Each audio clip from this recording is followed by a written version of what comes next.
मित्रों, आपने अक्सर बड़े बुजुर्गों को ये कहते हुए सुना होगा कि अगर हम जीवन भर बुरे कर्म करते हैं तो मृत्यु के बाद हमारी आत्मा को कई भयंकर यातनाओं और कष्टों को भोगना पड़ता है।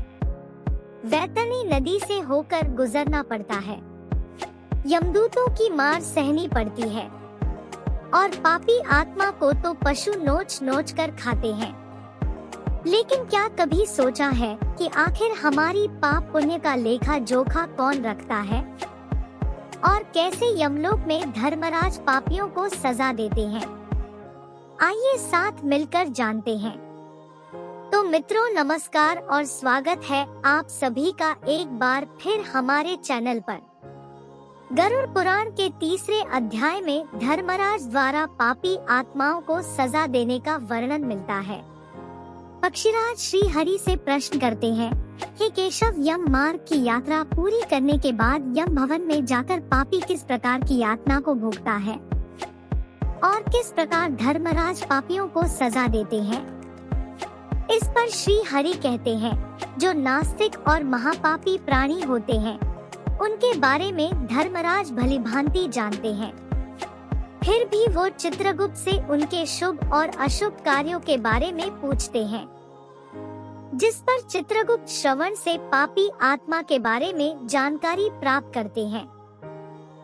मित्रों, यहाँ पर आपकी जानकारी के लिए बता दूं कि श्रवण ब्रह्मा जी के पुत्र हैं, जो स्वर्ग, पृथ्वी और पाताल में विचरण करते हैं। उनके कान सुदूर से ही सुनने वाले और नेत्र दूर से सब कुछ देख लेने वाले हैं। वो श्रवण और उनकी पत्नियां ही हैं, जो हम सब के बारे में सब कुछ जानती हैं। मृत्यु के बाद जब हमारी आत्मा यमलोक पहुंचती है, तो श्रवण ही हमारे पाप पुण्य का लेखा जोखा चित्रगुप्त को देते हैं, जिसके बाद चित्रगुप्त धर्मराज को सब बताते हैं और फिर जीवात्मा को उसके कर्मों के आधार पर सजा मिलती है।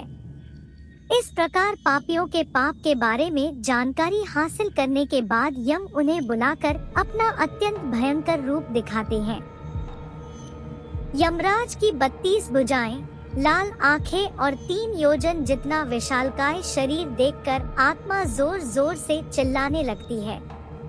तब धर्मराज से आज्ञा लेकर चित्रगुप्त जीवात्मा से कहते हैं, अरे पापी, दुराचारी, जो पाप तूने किए वो सभी दुख देने वाले थे और ये जानते हुए भी तूने वो पाप क्यों किए?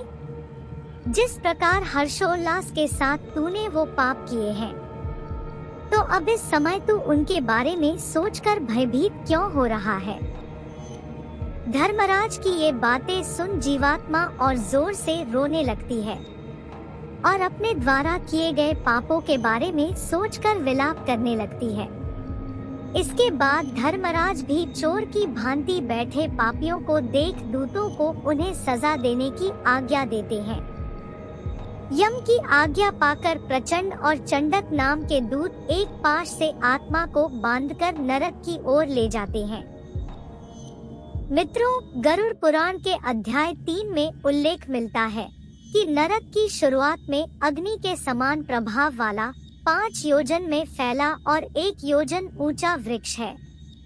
इस वृक्ष में नीचे की ओर मुख करके सभी पापी जीवात्माओं को सांकलों से बांधा जाता है। फिर दूत उनकी पिटाई करते हैं। जीवात्मा रोती है, भूख प्यास से तड़पती है, अपने किए पर रोती है, लेकिन उनकी करुण पुकार कोई सुनने वाला नहीं होता। जीवात्मा यमदूतों से क्षमायाचना करती है, लेकिन यमदूत उन्हें लोहे की लाठियों और भालों से लगातार मारते हैं और कहते हैं, हे पापी आत्मा, तूने इतने दुराचार क्यों किए?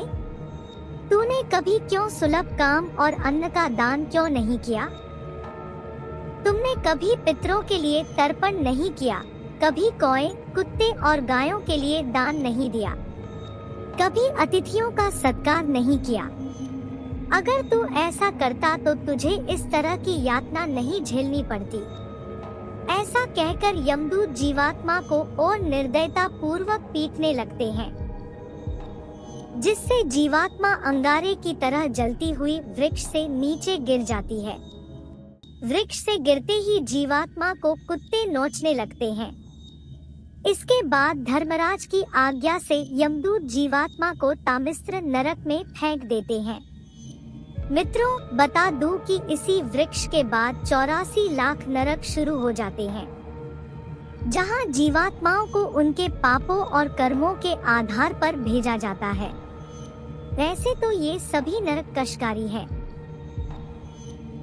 लेकिन इनमें से भी 21 नरक जैसे तामिस्र, महारौरव, शाल्मली, रौरव और कालसूत्रक ऐसे नरक हैं जो अत्यधिक भयंकर और कष्टकारी है, जहां जाने पर जीवात्मा को अत्यधिक कष्ट और पीड़ा सहनी पड़ती है। तो मित्रों, इस तरह धर्मराज पापियों के बारे में जानकारी हासिल करते हैं, जिसके बाद उन्हें उनके शुभ अशुभ कार्यों के अनुसार नरक प्रदान किया जाता है। इसी के साथ आज की वीडियो में बस इतना ही। अब मुझे इजाजत दें। हम फिर लौटेंगे ऐसी ही और कथाओं के साथ। तब तक के लिए देखते रहिए आपका अपना YouTube चैनल नेशनल टून को।